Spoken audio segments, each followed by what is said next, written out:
You have a place to go, a shadow to reach, the source of your resource. What is it? Is it a place or a person? Is it a thing? What is your magic animal? What's your magic thing where you can really go and alight all your problems to? That's what a fairy tale is about. What are you? Have you become the shadow demon? Or have you grown to be the demonic father or the dark mother? So what represents you the most?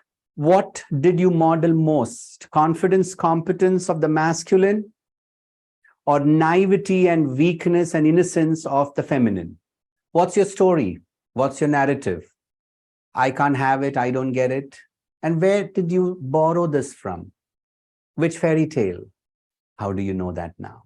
Dick says, fairy tale and myths are best platforms for comparative study of human psyche, where one can spot basic patterns. Then he stops, he laughs, and he says, fairy tales are storehouse of patterns.